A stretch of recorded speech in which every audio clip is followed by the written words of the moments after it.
ভাঙেন না ভাঙেন না ভাঙেন না, তাও রুটির বাচ্চা মিশে মানে বিশ্রী মানে বকা, আর মহিলা মানুষের গায়ে চেয়ার দিয়ে মারতেছে আর বলছে সেটার হাত ভেঙে দেবো, কচু কাটা করবো, মানে এত বিশ্রী রকম কথাবার্তা বলতেছে। এখানে নামাজ শেষ হওয়ার পরেও 5 মিনিট পরে আমরা এখানে কেবল আমরা 3 জন লোক ছিলাম, 4 জন, আমার ছেলে 3 জন ছিল।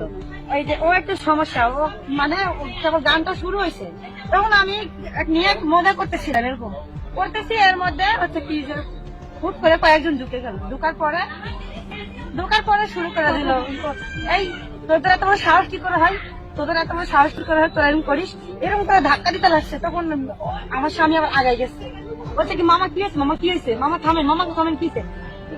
অনেকগুলো প্রায় 40-45 জন এরকম লোক, ওনারা একবারে ঢুকে পড়ছে, আমরা কেউ ছিলাম মানে 3-4 জন ছিলাম, আমরা কিভাবে ওনাদের আটকাই। ওনারা আসলো, কয়েকজন আসলো, 10-12 জন আসি, কোনো কথা নাই, আসে ফেলে দিচ্ছে, এটা করছে, ওরা করছে, খিচুড়ি গামলা সহকারে ফেলে দিচ্ছে, আর চেয়ার এমন ধরে ফেলেছে, আমার যে মাথা লেগেছে, মাথা ফুলে গেছে, হাতে লাগিয়েছে, আমার ছেলেকে অল্প দিনে লাগে। মনে করেন ভালোভাবে তো একটা বলবে যে তোমরা এখন বাজাও না, একটু পরে বাজাও, তাহলে আমরা শুনতাম। ভুল তো মানুষের হয়।